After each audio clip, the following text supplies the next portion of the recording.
Hey guys, tonight we're taking a truly chilling journey back to the heart of ancient Rome, a civilization famed for its emperors, its legions, and its complex pantheon of gods. But we're not focusing on the grandeur of the Colosseum or the wisdom of its philosophers. Instead, we're pulling back the veil to uncover why becoming a Roman Vestal Virgin was an awful commitment. Forget personal choice, romantic love, or a normal family life.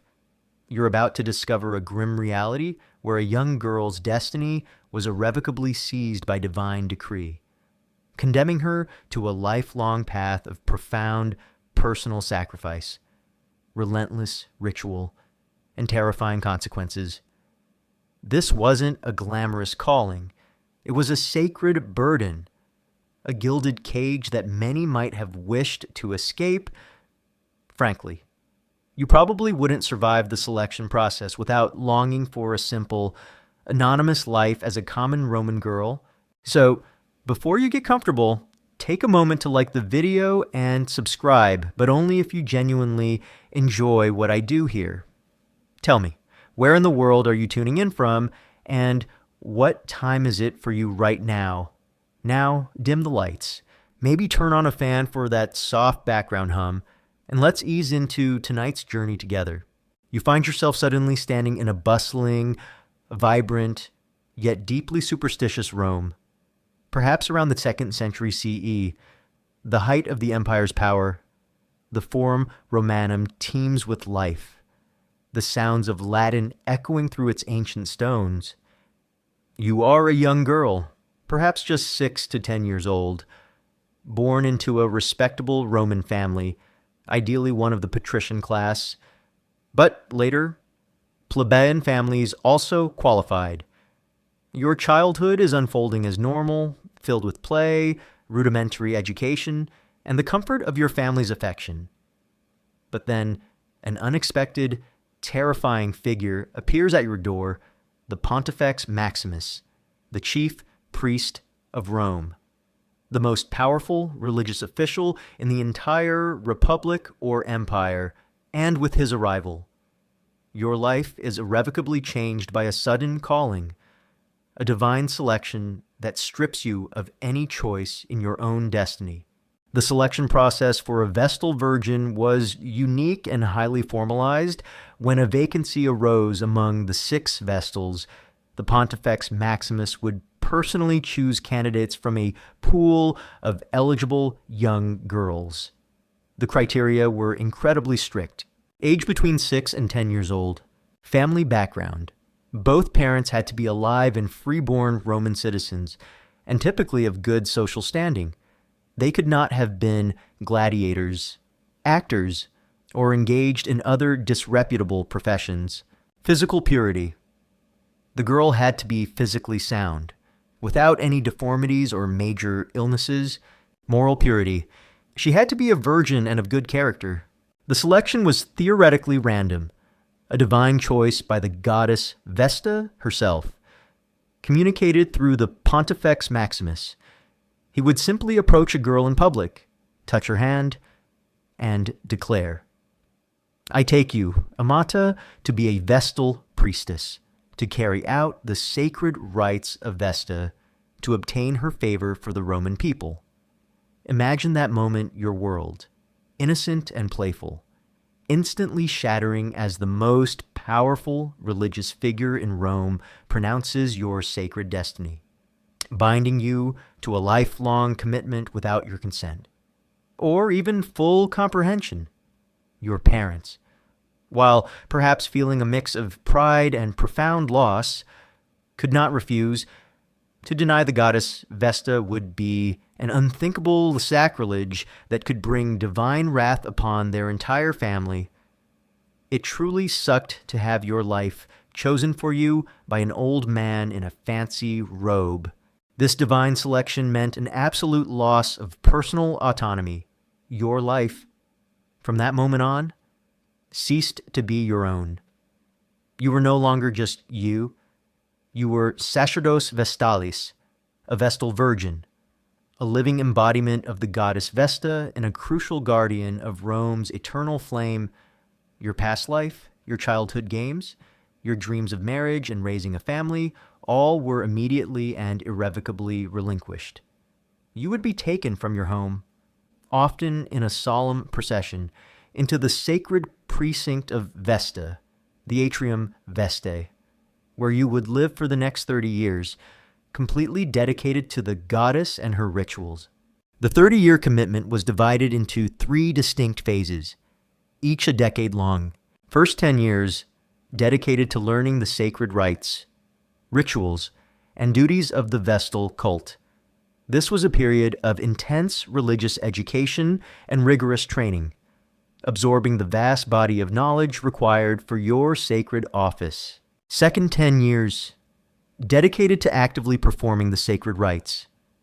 This was your period of peak service, where you meticulously performed your duties, ensuring the sacred flame never extinguished, preparing offerings, and participating in various public rituals. Third 10 years dedicated to teaching the new Vestal initiates. You would pass on your vast knowledge and experience to the next generation, ensuring the continuity of the sacred traditions. This profound, lifelong commitment, initiated when you were still a child, ensured that your entire adult existence would be defined by this single, overwhelming, non-negotiable duty. There was no retirement option before the 30 years were up, and no easy way out. Your freedom was extinguished from the moment you were chosen. The reasons for Vesta's supreme importance, and thus the Vestal's unique status, were deeply rooted in Roman religion and the very identity of the city. Vesta was the goddess of the hearth, home, and family, symbolizing the eternal flame of Rome itself, her sacred fire. Perpetually burning in her temple in the Roman Forum, was considered the sacred flame of Rome, a tangible representation of the city's continuity and fortune. If the flame ever went out, it was believed to portend disaster for Rome. The Vestals were her priestesses, sworn to guard this flame, making them indispensable for the city's spiritual well-being and its very survival. Your role, though restrictive, was seen as absolutely critical to the fate of the entire Roman world. One common misconception is that Vestal Virgins were essentially nuns in the modern Christian sense, while they both practiced celibacy and lived in a religious community. The Vestal's role was fundamentally different. They were active participants in Roman public life, wielding immense spiritual and civic authority, as we'll explore later, deeply involved in state rituals, and seen as symbols of Rome's purity and prosperity, far more integrated into the secular fabric of the city than cloistered nuns. Their celibacy was crucial for their ritual purity, but their focus was on the external well-being of the Roman state, not solely on personal spiritual salvation. Historians still meticulously study Roman legal texts, religious commentaries like those by Livy or Plutarch, and archaeological evidence from the House of the Vestals and the Roman Forum to understand the precise nature of their duties, their unique social status, and their role in the Roman state, often finding a far more complex and civic-oriented role than simple monasticism. Furthermore, the public nature of your selection, despite your young age, immediately propelled you into the spotlight. You became a living symbol, a public figure whose every action would be watched. This constant scrutiny, even at the beginning of your sacred commitment, added another layer of pressure and anxiety, ensuring that your life would be a perpetual performance of piety and purity. Your transformation from a regular girl to a sacred vessel was not a quiet, private affair. It was a public declaration, leaving you no room to hide from your new, daunting destiny. The investment your family made in your life, emotionally and socially, was immense. while they couldn't refuse your calling. Your elevation to Vestal Virgin brought immense prestige to your family. It was a sign of divine favor, elevating their social standing and potentially providing them with influence. However, this also meant that your family would be constantly aware of your sacred duties and the severe consequences of any transgression, putting immense pressure on them to support your commitment and avoid anything that could bring shame upon your sacred office. Your individual sacrifice was also a family burden and a family honor. So, your journey to becoming a Roman Vestal Virgin began not with a personal choice, but with a terrifying, sudden calling that irrevocably seized your childhood and plunged you into a destiny utterly beyond your control. This divine selection, imposed upon you at a tender age, ensured that your entire adult existence would be defined by a relentless 30-year commitment to sacred service, profound personal sacrifice, and an unwavering adherence to a role that transformed you into a living symbol of Rome, making it an awful commitment from its very inception. Having been abruptly chosen by the Pontifex Maximus and stripped of your ordinary childhood, you, the young Vestal initiate, were immediately immersed in a world of profound and relentless personal sacrifice. Forget the usual joys of Roman life. Your new existence was defined by perpetual chastity and total devotion to the goddess Vesta, a commitment that made your sacred role an undeniably awful one. Imagine the day of your initiation, known as the Captio Capture. You were led from your family home in a solemn procession, dressed in white, with a veil covering your head. Your hair, a symbol of your maidenhood and personal identity, would then be cut in a ritualistic manner, perhaps offered to a sacred tree. This symbolic act signified your complete separation from your former life and your irreversible dedication to Vesta, your childhood, your family's embrace, and any dreams of marriage were now firmly behind you, replaced by a lifelong spiritual duty. It truly sucked to have your haircut mean your life was over. The most fundamental and defining sacrifice of a Vestal Virgin was perpetual chastity. For 30 years, a commitment initiated when you were still a child, you were sworn to absolute virginity. This wasn't merely a private vow, it was a public, sacred oath, the very foundation of your ritual purity and your efficacy as a priestess of Vesta. The goddess Vesta, being a virgin goddess of the hearth, demanded nothing less from her priestesses. Your chastity was considered crucial for the well-being of the entire Roman state. If you lost your virginity, it was believed to portend disaster for Rome, making your purity a matter of national security. Imagine the immense weight of this vow in Roman society. Marriage and family were central to a woman's identity and purpose. To choose a life of celibacy was highly unusual, and to have it imposed upon you as a child, stripping you of your future as a wife and mother, was a profound personal loss. You would live surrounded by a society that celebrated marriage and procreation, while your own body, your own desires, were strictly controlled and suppressed for a higher, sacred purpose. This profound denial of natural human desires, sustained for 3 decades, was a constant, internal struggle. It really sucked to sacrifice your entire future for a flame. Your devotion to Vesta was also absolute. Your life became one of unwavering service to the goddess and the Roman state. Your every waking moment, your every thought, was expected to be dedicated to your sacred duties. This wasn't just a job. It was a complete spiritual immersion, demanding profound piety, constant vigilance, and unwavering focus. You lived in the Atrium Vestae, the house of the Vestals, adjacent to Vesta's temple in the Roman Forum, a sacred precinct that became your entire world. The lack of personal freedom was total. You could not choose your own clothing, always simple white robes, though of fine quality, your own diet, often simple and austere, or your own activities outside your sacred duties. Your life was meticulously regimented by ritual and tradition, dictated by the demands of the cult and the strict supervision of the Pontifex Maximus and his priests.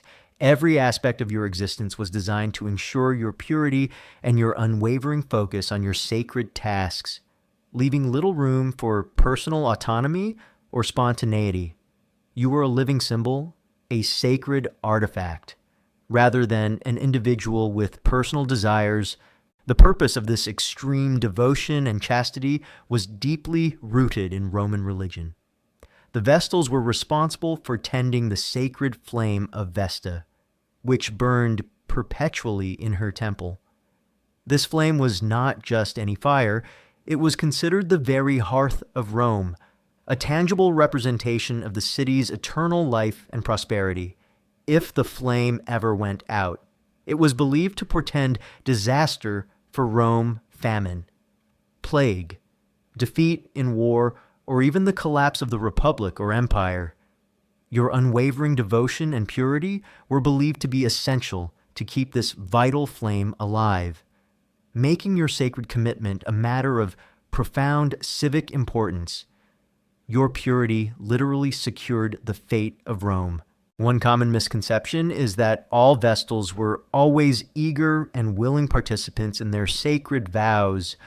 While some girls might have been proud of their divine selection and their family's honor, others undoubtedly resented the profound personal sacrifices demanded by their role. Accounts from later Roman writers sometimes hint at the strictness of their discipline and the occasional struggles of individual Vestals with their vows, suggesting that the commitment was not always embraced with joyful enthusiasm.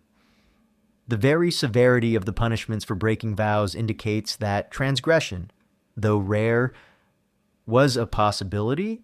Historians still meticulously study various Roman texts, from legal records to philosophical discussions and poetic allusions, to understand the individual experiences and psychological burdens of Vestal virgins, often finding a more nuanced picture than simplistic depictions of serene piety. Furthermore, the very act of your selection when you were just a child meant that your vow of perpetual chastity was taken without full understanding or informed consent. You were too young to comprehend the immense personal sacrifice involved, the complete denial of fundamental human desires, and the lifelong commitment to a life utterly devoid of romance, marriage, and motherhood. This decision, made for you by religious authorities and your family, bound you for 3 decades, ensuring that your profound sacrifice was involuntary from its inception. The psychological toll of this lifelong vow, especially the denial of romantic love and motherhood, would be immense. You would live surrounded by Roman society, which celebrated marriage, family, and children as the highest aspirations for women. Yet, you were forbidden from experiencing these joys, this constant awareness of your profound personal sacrifice, of the natural human experiences you were denying yourself, would be a constant internal struggle, leading to a deep sense of loneliness or unfulfilled longing. Even amidst your sacred duties, your identity, once distinct, became synonymous with your role. You were not you anymore. You were the Pythia, as in Delphi, or in this case, a Vestal Virgin. Your individual desires, your personal hopes, were systematically suppressed in favor of your duty to the goddess and the state. This dehumanization, however sacred, was a profound and constant source of misery, ensuring that your unique calling was also a personal imprisonment. So, your commitment to becoming a Roman Vestal Virgin was defined by perpetual chastity and total devotion, a profound and unwavering service to the goddess Vesta, This lifelong sacrifice, stripping you of personal freedom, romantic love, and motherhood, and imposed upon you as a child, was a defining, profoundly awful aspect of your sacred role, ensuring that your life was a continuous act of personal denial for the well-being of Rome. Having taken your sacred vows and begun your lifelong commitment, you, the Vestal Virgin, were immediately immersed in a world of rigid routine and profound personal confinement. Forget the bustling, vibrant life of Rome. Your days were consumed by the temple, a golden cage of ritual, where every moment was dictated by sacred duties and a profound lack of personal freedom, making your commitment an undeniably awful one. Imagine your new home, the Atrium Vestae, the House of the Vestals, located directly adjacent to the Temple of Vesta in the heart of the Roman Forum. This wasn't a prison in the conventional sense, but it was a strictly guarded, meticulously maintained complex that became your entire world. You lived in a community with the 5 other Vestal Virgins, presided over by the most senior Vestal, the Virgo Vestalis Maxima. Your interactions were primarily with your fellow priestesses and the male priests of Apollo. The Pontificia, particularly the Pontifex Maximus, who oversaw the Vestal cult. Your world was confined to these sacred walls, a golden cage from which you rarely emerged, and only then for specific, ritualistic purposes. It truly sucked to live in a holy fishbowl. Your daily routine was a relentless cycle of sacred rites and meticulous rituals, meticulously planned and executed from before dawn until well after dusk. Your primary and most critical duty was to maintain the sacred flame of Vesta, which burned perpetually in her temple. This wasn't a fire you could simply ignore. It required constant vigilance, ensuring it never extinguished. Day or night, imagine waking before the sun, making your way to the temple, and meticulously tending the flame, adding fresh olive wood, ensuring its warmth and light symbolized Rome's enduring prosperity. This ceaseless responsibility meant that your days and nights were often broken by watches, leaving little room for truly restorative sleep or spontaneous personal time. Beyond the flame, your duties were manifold and precise. Fetching sacred water, you would make daily trips to the sacred Castalian spring outside the city walls, carrying water in special vessels for use in the temple rituals. This was a rare, supervised excursion outside the precinct walls, a brief glimpse of the bustling city you were largely cut off from. Preparing sacred meals and offerings. You would be responsible for preparing special meals for Vesta and making offerings to the gods. This involved grinding sacred salt, preparing ritualistic cakes, mola salsa, and ensuring all offerings were pure and correctly presented. Performing sacrifices. You would participate in various public and private sacrifices and religious ceremonies, often alongside the Pontifex Maximus, playing a central role in ensuring divine favor for the Roman state. Guarding sacred objects. The Vestals were also responsible for guarding sacred relics, including the Palladium, a small, ancient statue of Pallas Athena, believed to have been brought to Italy by Aeneas, and essential for Rome's safety. These sacred objects were kept in the innermost sanctuary of Vesta's temple, accessible only to the Vestals themselves, placing immense responsibility on your shoulders. Every ritual, every movement, every word you uttered within the sacred precinct was governed by strict protocol and ancient tradition. There was no room for deviation, for spontaneity, or for personal interpretation. Your life was a meticulously choreographed performance of piety and purity, designed to ensure the effective functioning of the Vestal cult and the well-being of Rome. This constant adherence to rigid rules, this methodical repetition of sacred duties left little room for individual expression or a sense of personal freedom. It really sucked to have every action dictated by ancient rules. The lack of privacy was profound.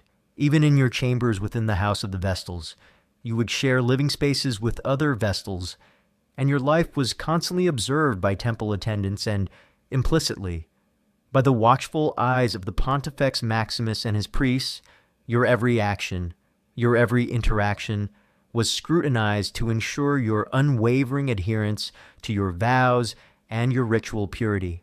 This constant scrutiny added a pervasive layer of pressure and anxiety to your daily life, making true relaxation or genuine personal moments elusive. One common misconception is that the Vestals lived in absolute luxury, enjoying every comfort. While their house was certainly grand and well maintained, and they received a stipend and honors, their lives were characterized by austerity relative to other wealthy Roman women. Their chambers were comfortable, but designed for piety and functionality, not lavish indulgence. Their food was plain and simple. The luxury of the Vestal life was its freedom from the obligations of marriage and childbearing, which was a huge burden for Roman women, and its immense prestige. Rather than material comforts, historians still meticulously study archaeological findings from the Atrium Vestae, as well as Roman literary accounts of their daily lives, to understand the precise living conditions and the balance between their spiritual duties and their personal comfort. Furthermore, your access to the outside world was severely limited. You could not leave the sacred precinct without explicit permission from the Pontifex Maximus, and then only for specific ritualistic purposes or highly formal occasions.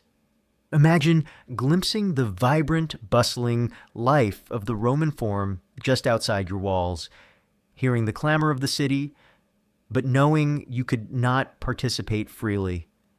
Your contact with your birth family was also restricted, limited to supervised visits or formal occasions.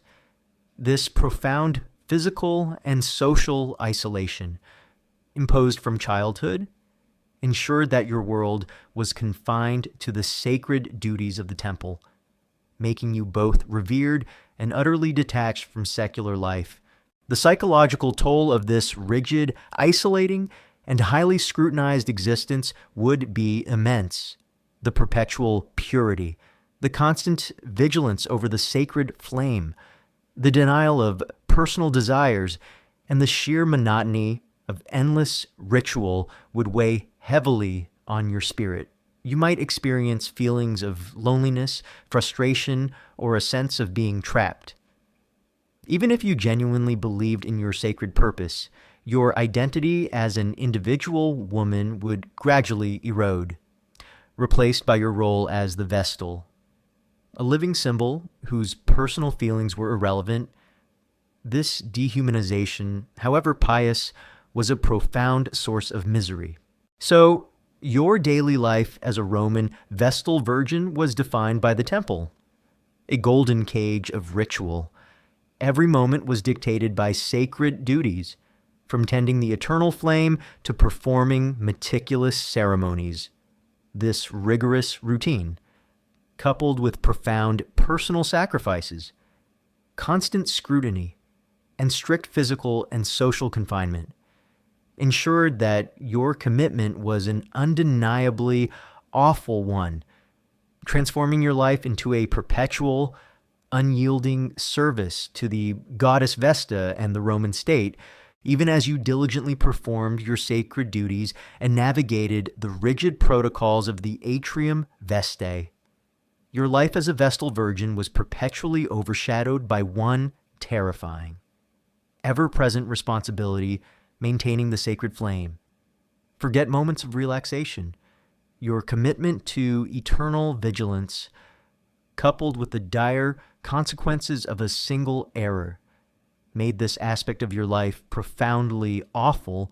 Imagine your most critical duty, deep within the Temple of Vesta, housed in a sacred inner sanctuary, burned a small, unadorned flame, This was no ordinary fire, it was the sacred flame of Rome, believed to be the very hearth of the city, symbolizing its eternal life, its prosperity, and its continuity.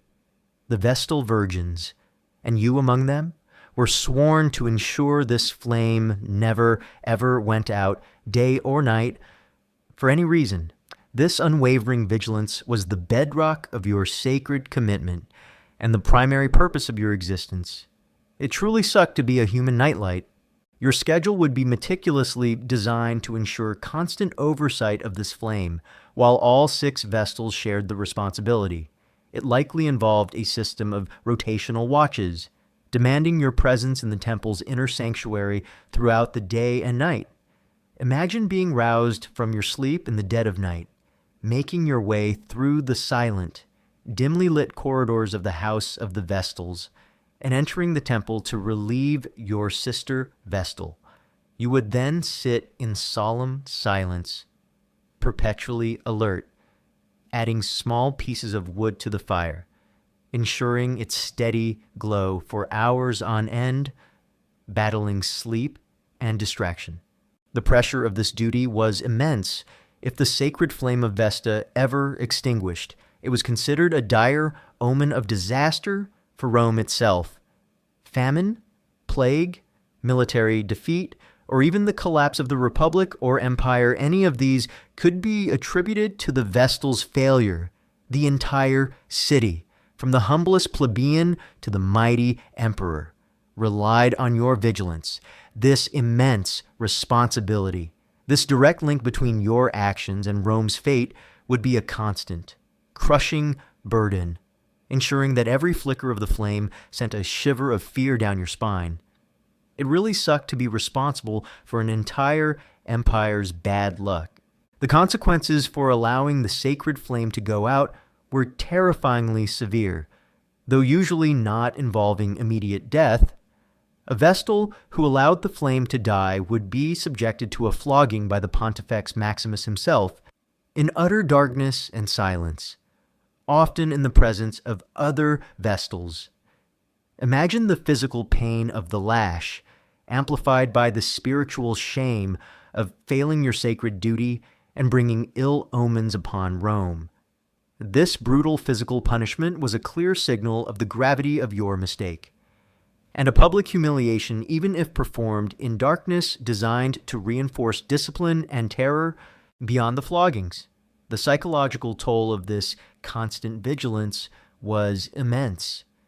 You lived in a perpetual state of anxiety, knowing that a moment's inattention, a sudden gust of wind, or even a deliberate act by an enemy could lead to catastrophic consequences and severe punishment.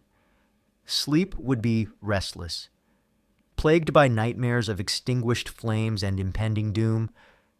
Your mind would be perpetually consumed by the need to maintain vigilance, leaving little room for personal peace or relaxation. You were a living symbol of responsibility, and the weight of that symbolism was crushing. One common misconception is that the Vestal Virgins simply kept a fire going as a simple, easy task. In reality, tending an open flame for centuries in an ancient stone building, without modern fire-starting methods like matches or lighters, was a task requiring continuous attention and meticulous skill. If the flame did go out, it was a major ritual emergency, requiring a complex and arduous process of relighting, sometimes involving rubbing sticks together, a primitive method to symbolically rekindle life and purity from scratch. This highlights the deep practical and symbolic challenges involved. Far beyond mere fire maintenance, historians still meticulously study Roman religious texts and archaeological findings related to Vestal practices to understand the precise rituals and the practical challenges of maintaining the sacred flame, confirming the intense vigilance required. Furthermore, the very simplicity of the fire itself, fueled by simple olive wood, contrasted sharply with the immense complexity of its symbolic meaning and the terrifying consequences of its extinguishment. It was a tangible, fragile representation of Rome's eternal power, placing an almost unbearable burden on the shoulders of 6 young women. This disconnect between the mundane act and its cosmic implications amplified the psychological pressure of your duty. The weight of this responsibility would increase dramatically during times of crisis for Rome, during wars, plagues, or political upheavals. The public's anxieties about Rome's fate would be projected onto you, the guardian of its eternal flame. Every setback for the city would heighten the scrutiny on the Vestals, ensuring that your vigilance intensified during periods when the rest of Rome was consumed by fear and uncertainty. Your internal stress would mirror the city's external turmoil. So, your commitment to becoming a Roman Vestal Virgin was profoundly awful due to the relentless responsibility of maintaining the sacred flame. This demand for eternal vigilance, coupled with the terrifying consequences of a single error from a brutal flogging to pretending disaster for Rome itself, ensured that your life was a continuous act of intense pressure, spiritual anxiety, and profound personal sacrifice, consumed by the absolute necessity of keeping Rome's heart burning forever, even as you diligently maintained the sacred flame and endured the constant pressure of your vigilance. Your life as a Vestal Virgin was shadowed by the most terrifying and ultimate consequence of all, the horrifying fate of breaking your vow. Forget public trials or simple banishment. For a Vestal who lost her purity, Roman justice prescribed a brutal, public execution by live burial, a chilling and absolute punishment that made your sacred commitment an undeniably awful one. Imagine the pervasive fear that would settle over you day and night in the sacred precinct.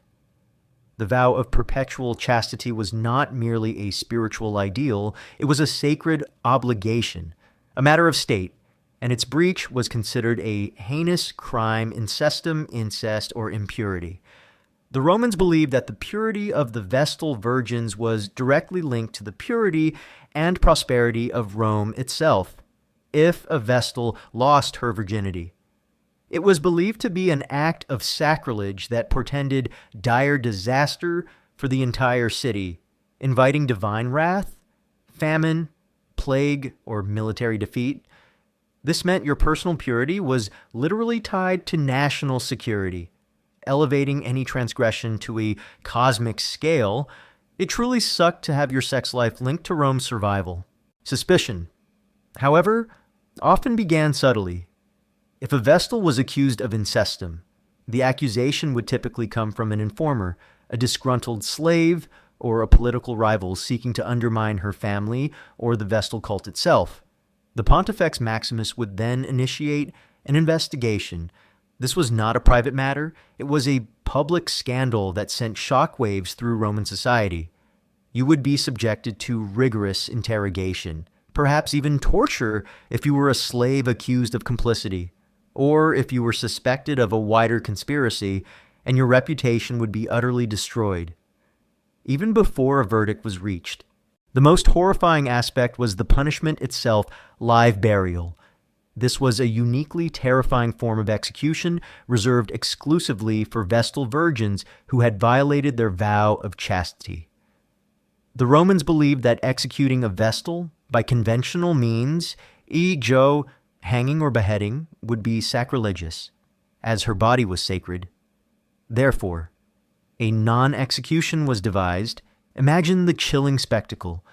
You would be stripped of your Vestal robes, signifying your profound disgrace, and dressed in simple burial shrouds.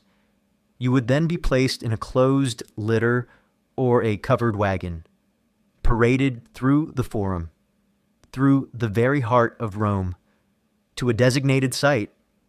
The crowds would be silent, hushed by a mixture of morbid curiosity, fear, and profound superstition. It truly sucked to be your own funeral procession. Your destination was the Campus Sceleratus, the Field of Wickedness, a desolate plot of land within the city walls, near the Colline Gate, typically outside the sacred pomerium. Here, a subterranean chamber would be prepared for you. This was not a tomb, it was a symbolic grave. It would contain a small couch, a lamp, and a small quantity of food and water, perhaps a loaf of bread, milk, oil, and water. This provision was a grim legal fiction, intended to avoid the direct sacrilege of starving a sacred person, while ensuring a slow, agonizing death. You would then be forced down a ladder into this subterranean chamber. Once inside, the ladder would be removed, and the chamber sealed with earth. You would be buried alive, condemned to a slow, agonizing death by suffocation, starvation, or thirst, alone in the absolute darkness. Imagine the growing terror, the desperate gasps for air, the feeling of the earth being piled above you, sealing you in eternal darkness. Your last moments would be filled with the chilling realization that your purity was gone, and your life was ending in a terrifying, solitary darkness, punished by the very earth that symbolized Rome. It really sucked to slowly suffocate in total darkness. The severity of this punishment reflected the immense importance the Romans placed on the Vestals' purity. Their chastity was seen as vital for Rome's stability, and its violation was believed to invite catastrophic, divine retribution upon the entire state. The brutal public execution served as a terrifying deterrent, a constant reminder to all Vestals of the dire consequences of a single transgression. One common misconception is that Vestal virgins were frequently executed by live burial, while it was the prescribed punishment and certainly occurred. Historical accounts suggest that documented cases of Vestals being executed for incestum were relatively rare throughout the institution's long history, over 1,000 years. This rarity might indicate that Vestals were indeed highly disciplined and committed to their vows, or that accusations were often difficult to prove, or that some cases were handled discreetly without public execution.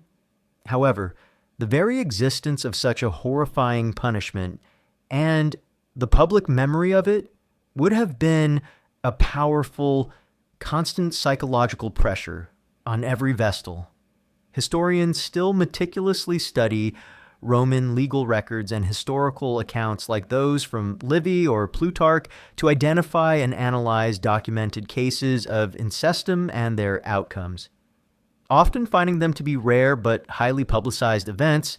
Furthermore, the psychological toll on a Vestal accused of incestum, even if ultimately acquitted a rare occurrence, would be immense. The public accusation, the rigorous interrogation, and the terrifying prospect of live burial would leave indelible scars on her psyche. Her reputation would be shattered, and she would forever live with the shadow of public suspicion and the memory of her near-death experience. This psychological torment was often as brutal as any physical punishment. The Pontifex Maximus played a grim role in this process. As the ultimate authority, he would preside over the execution, often leading the procession and ensuring the ritual was meticulously followed. He would perform the final prayers, symbolically abandoning the Vestal to her fate. This direct involvement of the highest religious authority underscored the sacrilegious nature of the crime and the absolute power of the Roman state over even its most sacred figures. So, your commitment to becoming a Roman Vestal Virgin was profoundly awful due to the terrifying reality of breaking your vow, the unique, chilling punishment of live burial, reserved exclusively for Vestals who lost their purity, ensured that any transgression, real or perceived, led to a slow, agonizing, and public death. Sealing your sacred commitment as a constant, inescapable dance with the most horrifying form of Roman justice, even as you stood vigil over the sacred flame and trembled at the thought of live burial. Your immense spiritual authority as a Vestal Virgin paradoxically drew you into the treacherous currents of Roman political intrigue. Forget serene piety. Your revered status made you a tool in ruthless power, struggles, and a constant target for rivals, making your sacred life profoundly self-evident. Imagine your unique position.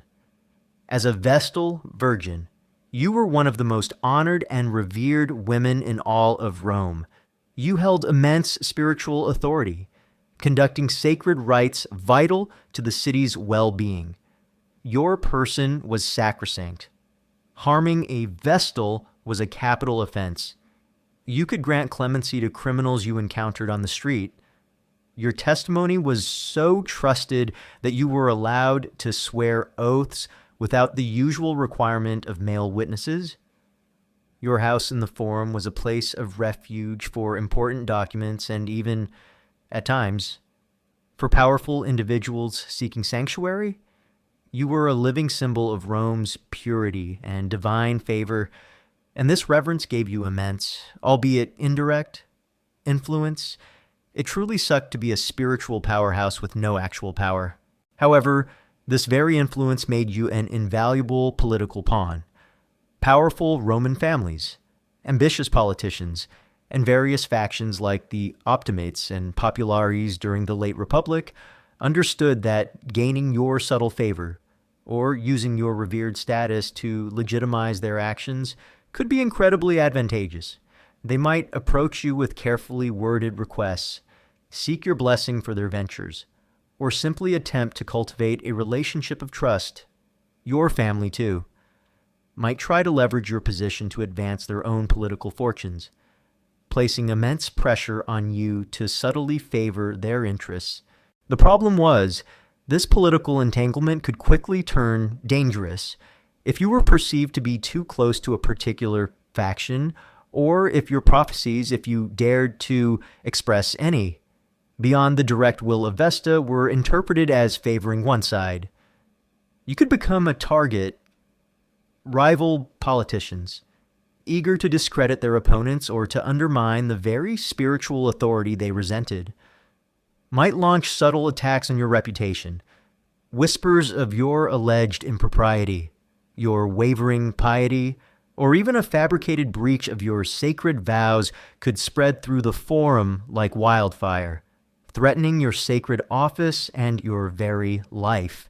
It really sucked to be a holy target. The infamous accusations against Vestals of incestum, breach of chastity, while primarily focusing on their sexual purity, were often deeply intertwined with political motivations.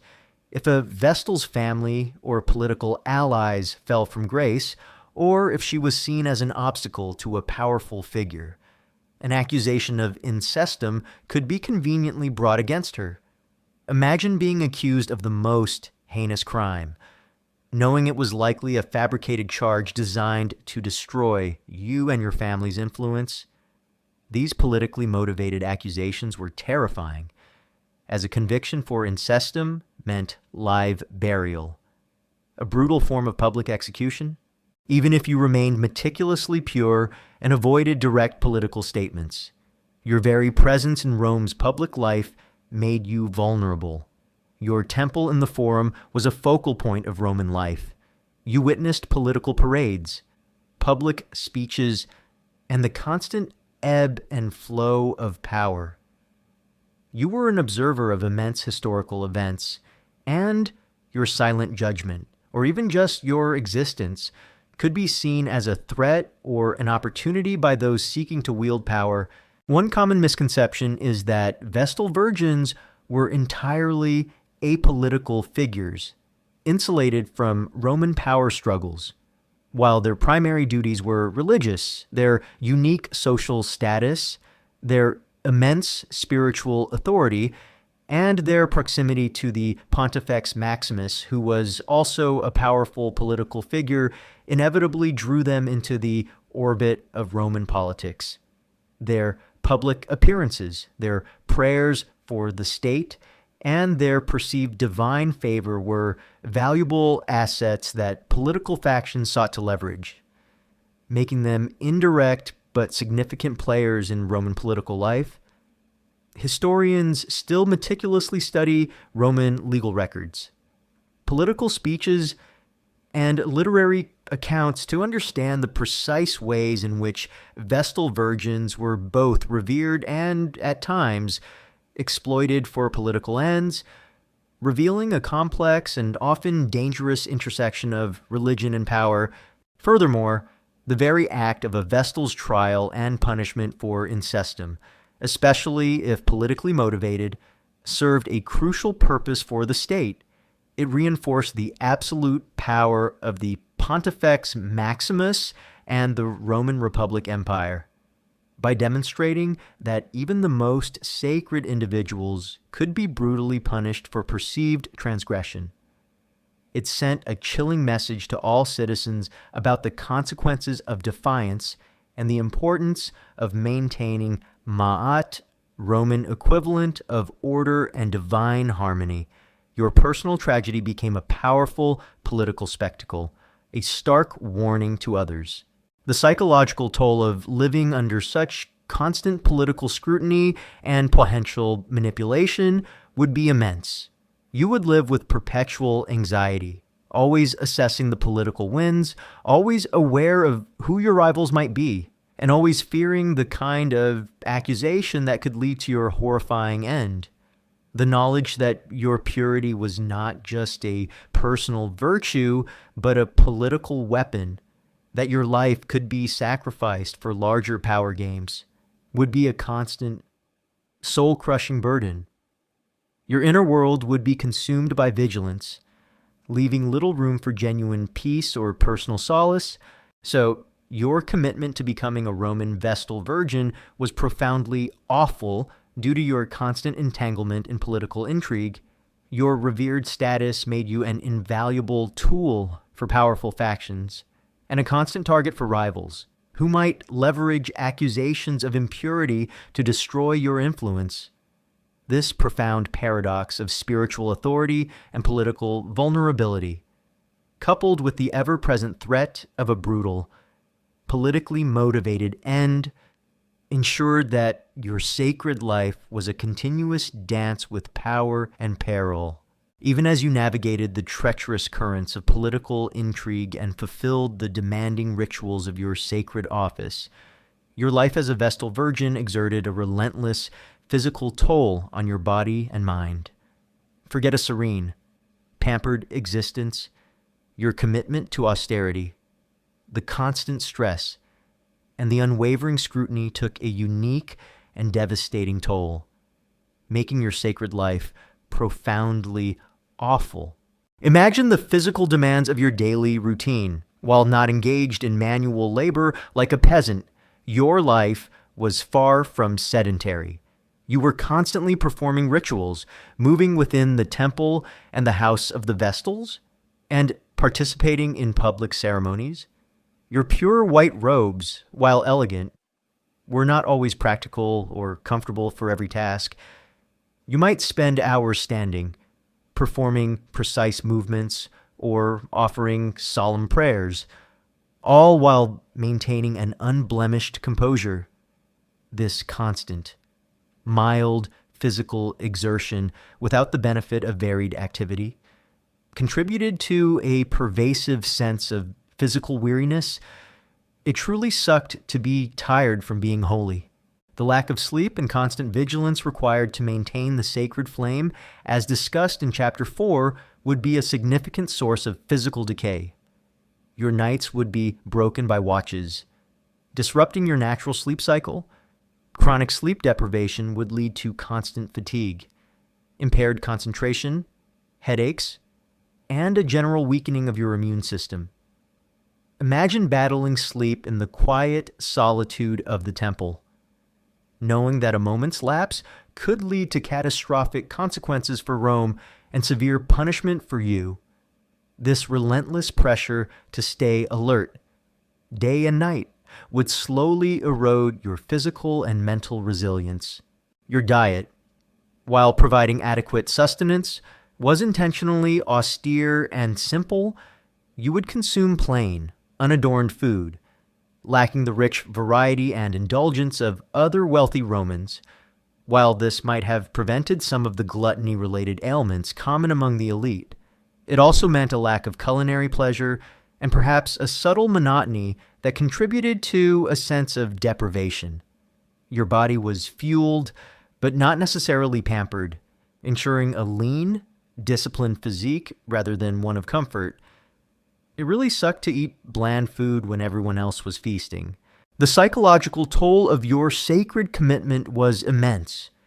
You lived under perpetual stress and scrutiny, the weight of responsibility for Rome's sacred flame, the constant fear of accidental extinguishment, and the terrifying consequences of such a mistake flogging, or worse.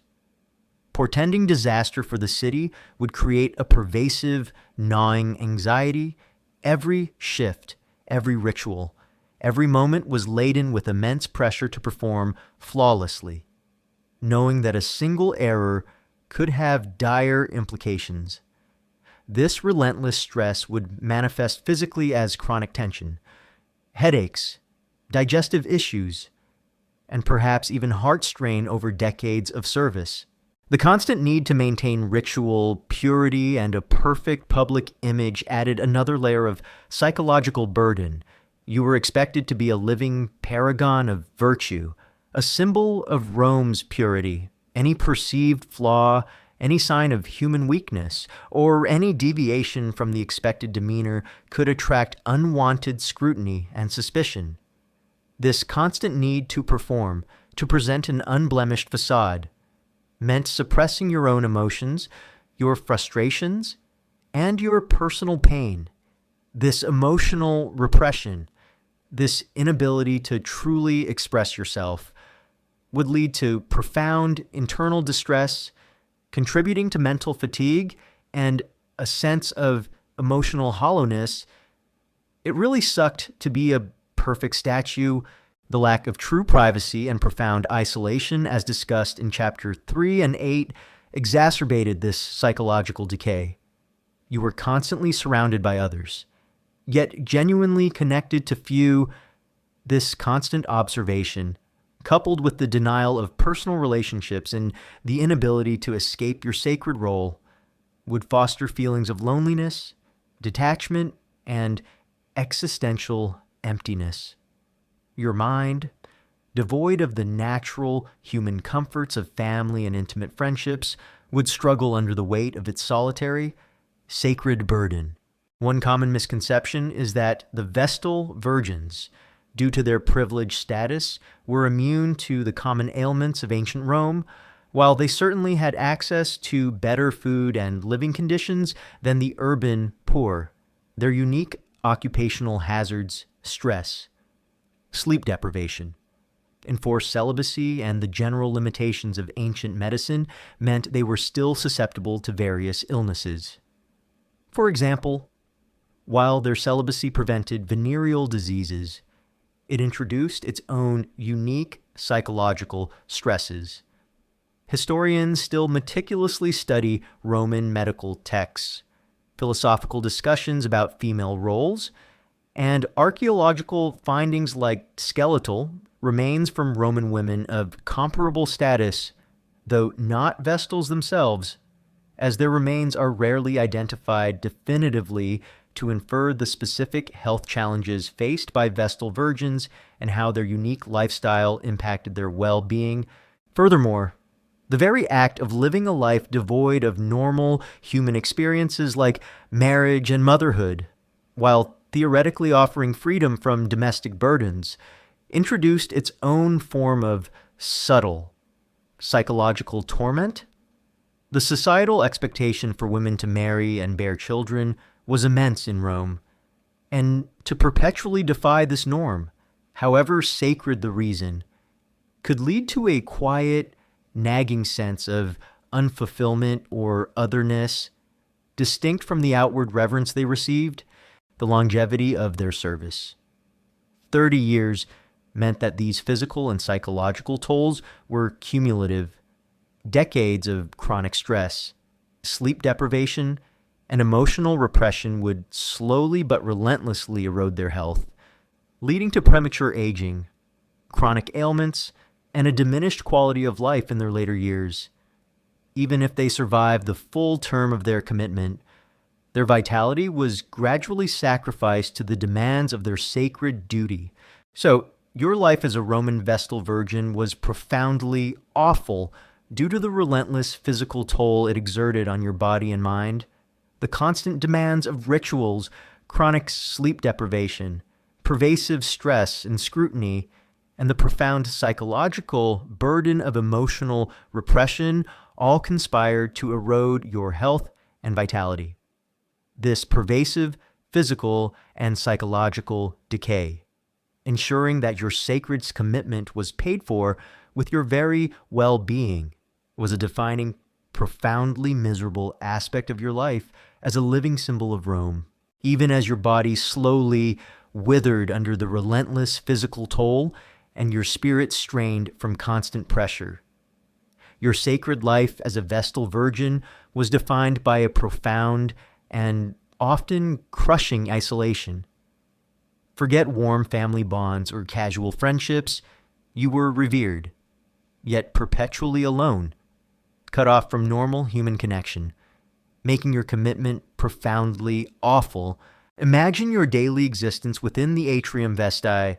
You lived in a community with 5 other Vestal Virgins, overseen by the Virgo Vestalis Maxima, the senior Vestal, while you shared a unique sacred bond with your sister priestesses. Your relationships were ultimately defined by the rigid protocols of your office. Your conversations would often revolve around ritual duties, temple affairs, and perhaps the filtered news of the Roman world that reached your ears. True intimacy, unguarded emotional connection, and the spontaneous joys of friendship were severely limited by the very nature of your sacred calling.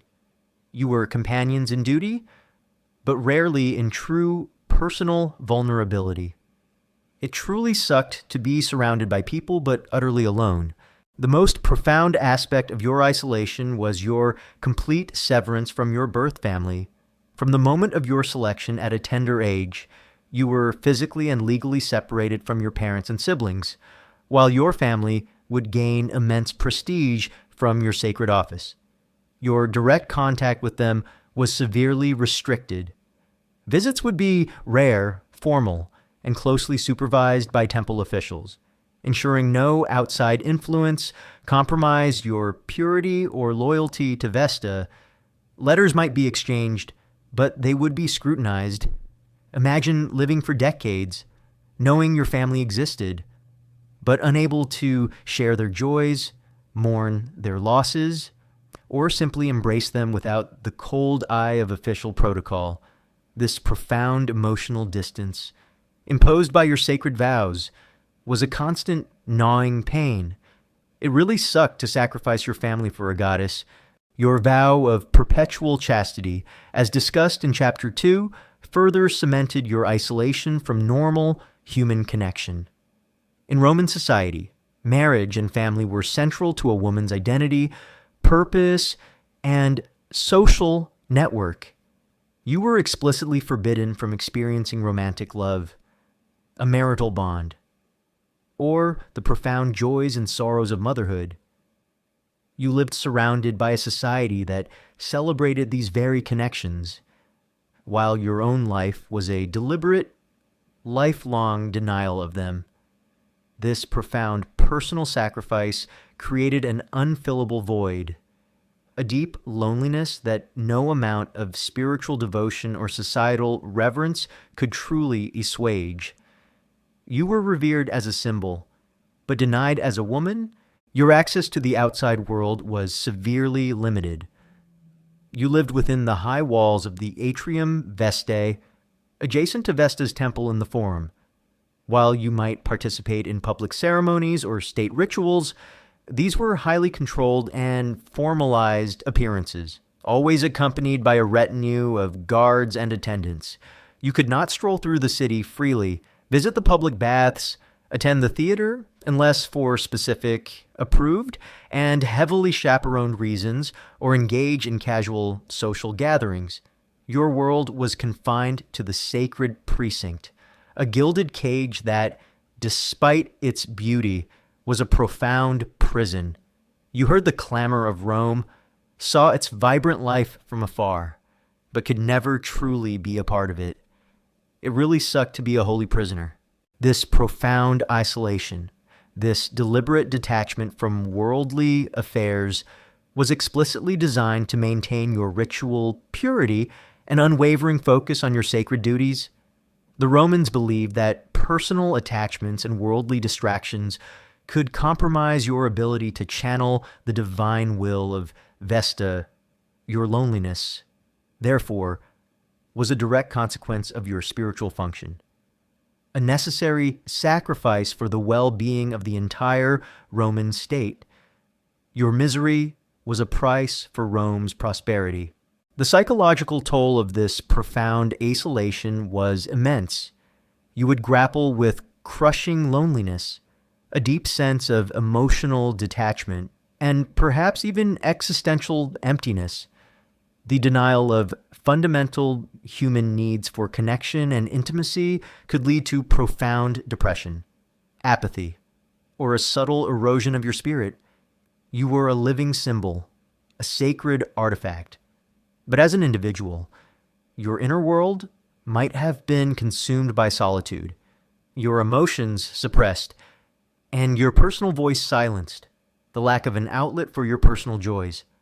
Sorrows or frustrations would add another layer to your internal suffering. One common misconception is that Vestal Virgins, because they were respected, were also deeply happy or fulfilled, while some undoubtedly found profound spiritual satisfaction in their role. The strict discipline, the perpetual celibacy, and the profound isolation would likely impose immense psychological burdens that few could truly escape. Roman literary sources, while generally praising Vestals, occasionally hint at the difficulties or the tragic fates of those who struggled with their vows, suggesting that the inner life of a Vestal was far from universally serene.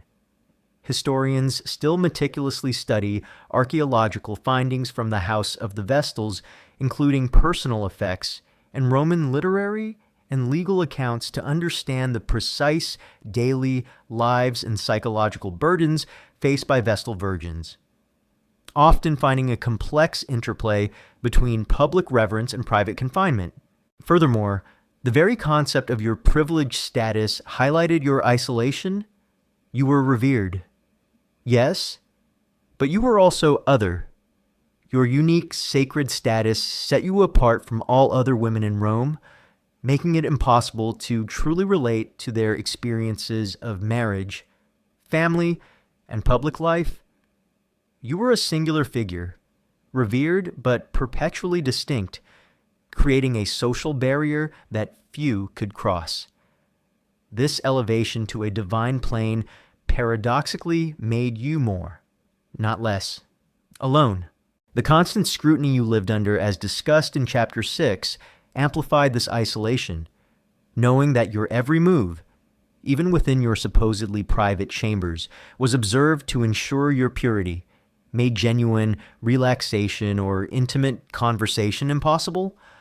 You could never truly let your guard down, never be completely vulnerable, further solidifying the walls of your emotional solitude.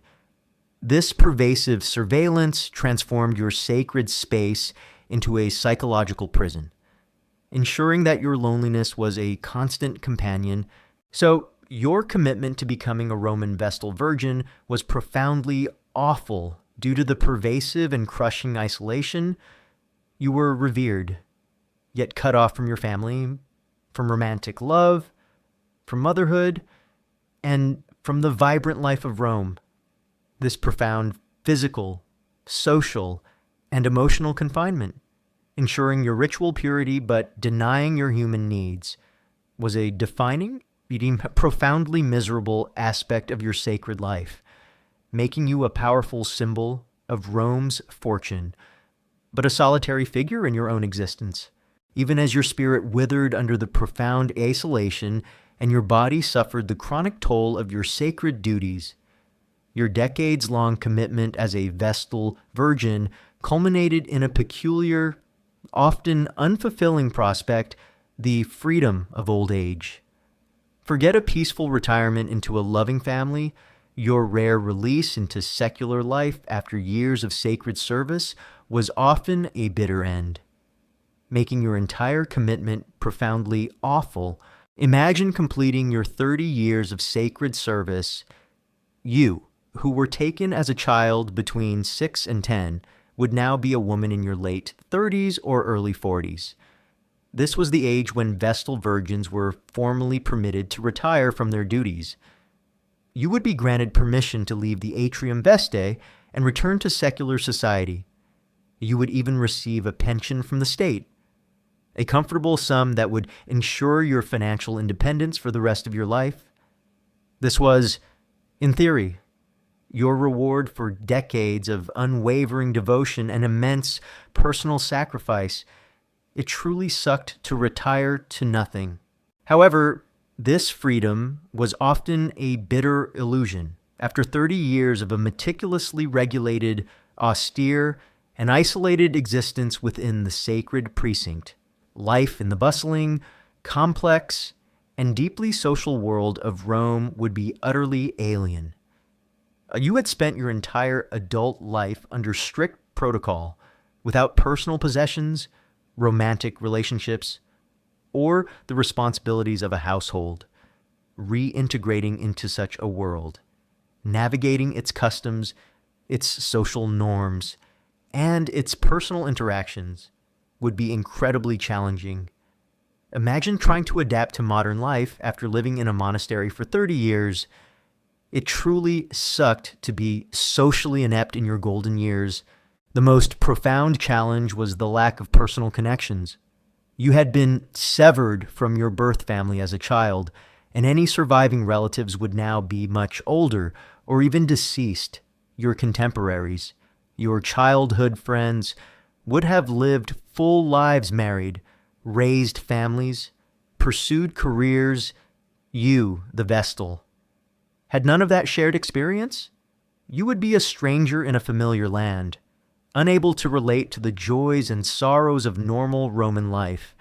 This lack of a pre-existing social network, this profound loneliness, would make your supposed freedom feel like profound isolation. Imagine celebrating your newfound freedom, only to realize you had no one to share it with. Furthermore, marriage was theoretically an option after your retirement. You were now free to marry a Roman citizen. However, finding a suitable spouse after decades of celibacy and isolation would be incredibly difficult. You would be in your late 30s or 40s, an age when most Roman women were already married with grown children. You would also lack the practical experience of managing a household or a family, skills vital for a Roman wife. Many former Vestals likely remained unmarried, living out their lives in quiet solitude, their potential for love and motherhood forever unfulfilled. It really sucked to be a professional virgin who was too old to marry. The psychological toll of decades of rigid discipline, repressed emotions, constant vigilance, and profound loneliness would also make your retirement less than peaceful. You might suffer from chronic anxiety, social awkwardness, or a pervasive sense of being other. The memories of your sacred duties, the fear of the past, like the threat of live burial if you had erred, would linger, haunting your mind even in your newfound secular existence. Your spirit, once wholly dedicated to the goddess, might struggle to find new purpose or meaning in a world that no longer demanded your divine service. The public perception of you would also be complex. While you were revered for your past service, you were now a former Vestal. Some might still view you with immense respect and awe. Others with a hint of curiosity or even pity. Your every move might still be subtly judged, for the sanctity of your former office left a permanent mark on your public image. You could never truly shed the identity of Vestal Virgin and simply become an ordinary Roman woman. Your past glory became a perpetual shadow. It really sucked to be remembered for a life you couldn't escape. One common misconception is that all Vestal Virgins looked forward to their retirement and lived happily ever after, while the prospect of freedom after 30 years was certainly a hope. Historical accounts and the sociological context suggest that many found readapting to secular life incredibly challenging and often unfulfilling. Some chose to remain within the temple precinct, perhaps informally continuing to assist their younger sisters, rather than face the daunting prospect of life outside its familiar, if restrictive. Walls. This reluctance to leave highlights the profound psychological impact of their prolonged sacred service. Historians still meticulously study anecdotal evidence from Roman authors like Aulus Gellius, who mentions former Vestals struggling to adapt, and the records of Vestal properties to understand the precise financial and social realities of their retirement and its often mixed outcomes. Furthermore, the Vestals' unique financial independence from their state pension could also be a double-edged sword. While it provided security, it might also isolate them from the normal economic interdependencies of Roman society. Further reinforcing their detachment, they were financially free, but socially isolated, a peculiar form of liberty that offered little genuine human connection. The sheer length of the commitment, 30 years, meant that many Vestals died before completing their term, or shortly after. The rigors of their life, the constant stress, and the underlying health challenges of ancient times meant that achieving full retirement was itself a testament to immense resilience and good fortune. For those who did, the freedom often came at an age when much of life's vitality and opportunity had already passed, leaving them to grapple with the bitter irony of a freedom gained too late to be truly enjoyed. So, your commitment to becoming a Roman Vestal Virgin was profoundly awful, because even the promised freedom of old age was often a bitter end.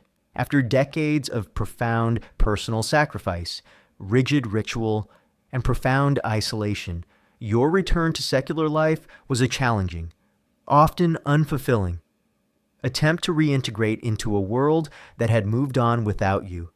This poignant paradox, where immense societal honor culminated in personal solitude and a sense of lost time, was a defining, profoundly miserable aspect of your sacred commitment.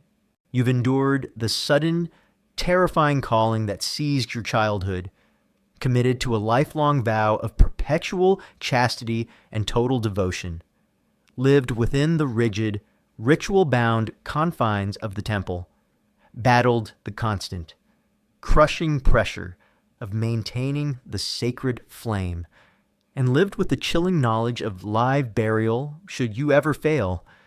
You've navigated the treacherous currents of political intrigue, felt the immense physical toll on your body, grappled with profound isolation, and finally, faced the bitter reality of a rarely fulfilling freedom in old age. As the whispers of Vesta's temple fade and the imagined scent of burning olive wood dissipates, a final, profound truth settles upon you. Becoming a Roman Vestal Virgin was a truly awful commitment, a sacred burden, and a paradox of immense societal honor entwined with profound personal sacrifice and perpetual misery. Consider the unimaginable personal cost that defined your entire existence. Your life was never your own. It was seized by divine decree when you were a child, irrevocably stripping you of autonomy, the joys of normal childhood, and any dreams of romantic love. marriage, or motherhood, you were condemned to perpetual celibacy, denying fundamental human desires for 3 decades. This profound personal sacrifice was the bedrock of your commitment, a constant, internal struggle that no amount of societal reverence could truly alleviate. You were revered as a symbol, but denied as a woman, making your life a constant act of self-denial. It truly sucked to be eternally revered, but never truly known. Then there's the relentless burden of duty and constant fear. Your primary task was to guard the sacred flame, a responsibility that carried the terrifying weight of Rome's very destiny. A single error, a moment of inattention, could portend disaster for the entire city and lead to your brutal, public punishment by live burial. This constant, crushing pressure, coupled with the pervasive fear of both accidental failure and politically motivated false accusations of impurity, ensured that your life was a perpetual state of anxiety and vigilance. Your existence was dictated by a rigid, unyielding protocol that allowed no room for error, no moment of true relaxation. And what about the profound isolation and lack of true freedom? You lived within the golden cage of the atrium Vestae, cut off from your family, from the vibrant social life of Rome, and from genuine human connection. Your relationships were primarily with other Vestals and priests, defined by ritual and shared duty rather than spontaneous intimacy. You were surrounded by people, yet utterly alone, your sacred status acting as a barrier to true personal bonds. Even your freedom in old age was often a bitter illusion, a release into a world that had moved on without you, leaving you emotionally detached and unfulfilled. Your immense spiritual authority came at the cost of your very humanity. It really sucked to be a holy prisoner. Finally, the paradox of your privilege. You held immense societal honor, spiritual authority, and even some indirect political influence. You were financially secure, free from the traditional burdens of Roman women. Yet, these privileges were inextricably linked to your profound personal sacrifice and perpetual misery. Your life was a public performance of piety, your individuality suppressed, and your body a tool for state and religious purposes. The grandeur surrounding you merely highlighted the inner emptiness caused by your constrained existence. Your gilded cage, for all its splendor, was undeniably a prison of the soul. The very longevity of the Vestal institution, over 1,000 years, underscores the profound societal value placed on their commitment. The Romans considered them essential for the city's continuity, dedicating immense resources and elaborate rituals to their cult. This institutional resilience, however, was built on the continuous sacrifice of individual women, whose personal lives were systematically subsumed by the demands of their sacred office. The Vestals represent a chilling example of how a society could extract immense service and symbolic power from its most privileged individuals, albeit at a profound, unacknowledged human cost. Historians still debate the precise socio-economic backgrounds and personal motivations for girls entering the Vestal order, as well as the long-term sustainability of such a demanding commitment over centuries. Ultimately, your journey to becoming a Roman Vestal Virgin was a profound paradox. You were chosen by a god, elevated to a position of immense spiritual authority, and charged with safeguarding Rome's eternal flame. Yet, this divine calling came at an unbearable personal cost, a life of forced isolation, relentless duty, profound physical and psychological torment, and an ultimate lack of personal freedom. Your existence was a sacred burden, a gilded cage, making your commitment a truly awful and profoundly miserable one.